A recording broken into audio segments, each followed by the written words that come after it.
le plan B est meilleur. Alléluia. Le plan B est meilleur. Ici, nous venons de lire l'histoire de la chute de l'homme.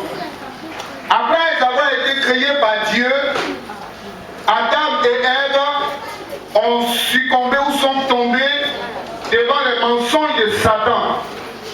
Il avait été interdit de manger un certain fruit. Et il a été permis de manger tous les autres fruits. Et un seul fruit leur était interdit.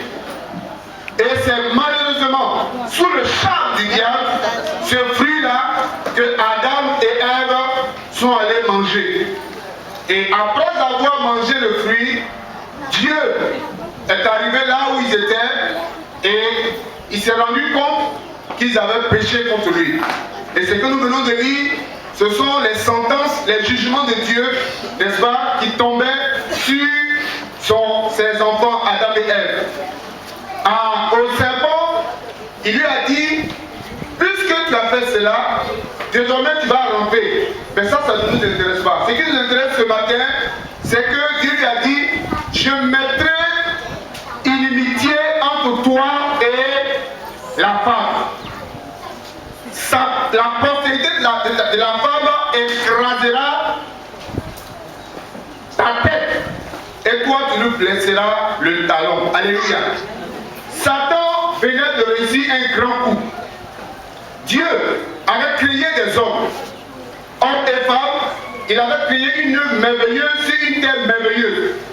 Et Satan, qui précédemment avait été chassé du ciel, a vu en l'homme un ennemi terrible qui devait détruire.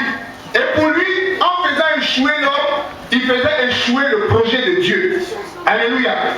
Alléluia. En faisant échouer l'homme, pour lui, il n'allait plus avoir d'avenir pour l'homme ou pour Dieu peut-être. Alors, il a mis son plan destructeur en exécution. Et il a fini par avoir le dessus sur l'homme. C'était une victoire certainement dans le royaume de Satan. C'était une joie, c'était une grande fête. Jusqu'à ce que Dieu lui-même vienne et qu'il commence à annoncer le jugement. Mais dans le jugement qu'il annonce sur le diable, il donne une information. Il dit que la postérité de la femme allait écraser la tête du diable. Frères et sœurs, vous savez que dans le langage humain, on ne parle jamais de la postérité de la femme. Une femme n'est pas capable d'avoir une postérité. Alléluia. On dit toujours la postérité de l'homme. Amen. On ne dit jamais la postérité de la femme. Mais Dieu est en train de dire que dans l'histoire de l'humanité, un temps allait venir où une certaine femme, sans l'aide d'un homme, allait enfanter un fils. Alléluia. Et que ce fils allait venir la victoire sur Satan et la délivrance de l'humanité. Frère, qu'est-ce que je suis en train de vous dire? Je suis en train de vous dire que Dieu avait fait un plan merveilleux. Il avait créé un monde. Il a mis l'atmosphère autour du monde. La terre est le seul astre autour duquel il y a une atmosphère. Vous savez que l'atmosphère est constituée de plusieurs gaz, n'est-ce pas, qui permet aux hommes, aux êtres vivants de résider de vie sur la terre. Sur aucune autre planète, il y a cette atmosphère. Alléluia. Ce n'est que sur la terre. Et après avoir créé cette terre, Dieu a créé un jardin. Alléluia. Un jardin merveilleux que la Bible déclare, et la Bible décrit avec tellement de merveilles. Et il a placé à la fin l'homme et la femme. C'est un plan merveilleux. Les choses pouvaient aller. L'homme pouvait enfanter, l'homme et la femme pouvaient enfanter. Ils pouvaient peupler la terre. Un peuple merveilleux pouvait être issu d'eux. Mais Satan est venu détruire ce plan. Alléluia. Alléluia. Et apparemment, il a eu la victoire. Mais ce que Dieu dit ici nous montre que non, il y avait un plan B qui existait. Alléluia. Il y avait un plan B qui existait. Alléluia. Satan a eu la victoire sur le plan A. Mais Dieu annonce qu'un deuxième plan arrive. Mais ce deuxième plan, Satan n'a aucun moyen de le connaître. Je suis venu vous dire que Dieu ne conçoit jamais un plan A s'il n'a pas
une prophétie. Tout le monde sait que lui avait devenu pasteur.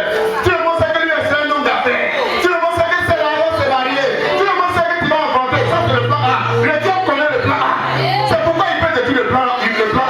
Mais il ne connaît jamais le plan B. Il ne connaît jamais le plan B. Oui, il ne sait pas. S'il savait, s'il connaissait le plan B, frère, il y a des gens qui n'avaient jamais été élevés sur la terre. Non, mais c'est pas comment. Ce monsieur, hier, j'ai regardé la télévision, le chanteur Kagin. Il a dit quand il était jeune, il bégayait, il ne pouvait pas parler. Mais aujourd'hui, c'est un chanteur international. Il est écrivain en plus. On n'avait jamais pensé que ce jeune homme allait être capable de faire ça. Les hommes comme les Abraham Lincoln qui sont devenus présidents des États-Unis, si le diable avait connu le plan B, il allait détruire ces hommes là-bas en arrière. Alléluia. Quand Jésus est né sur la terre, le plan B venait de commencer. Mais Satan ne savait pas. Il ne connaît pas. C'est quand les mages sont venus dire que le roi d'Égypte est né, il a dit ordinaire. Même quand il a eu l'information, il ne savait pas encore avec précision de qui il s'agissait. Il allait faire tuer de nombreux enfants. Il ne connaît pas le plan. Dans le plan de Dieu, il y a des choses révélées qui nous appartiennent. Et il y a des choses dont Dieu a des projets cachés sur ta vie. Satan ne peut pas connaître ce projet. Il y a des projets cachés sur ta vie. Je vous dis que ici dans la salle, vous qui m'écoutez, parmi vous, il y a des gens qui sont appelés à être ministres dans ce monde. Alléluia. Il y a des gens qui sont appelés à patrouiller les nations, je vous le dis. Il y a des hommes et des femmes qui vont faire planter des nations ici par les paroles. Si Satan réussit à détruire le projet, le plan B, le plan A, ne perds pas espoir. Tu étais plein d'espoir. Tu allais dans la vie, tu allais dans le ministère, tu allais dans le travail, tu allais dans la cellule, et puis tu as reçu un coup. Présentement, tu appelles, lève-toi, il y a un plan B qui existe.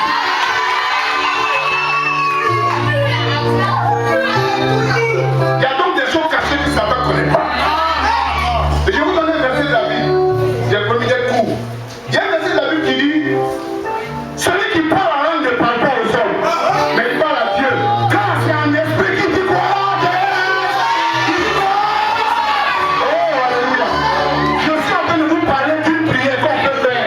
Et cette prière libère le plan caché de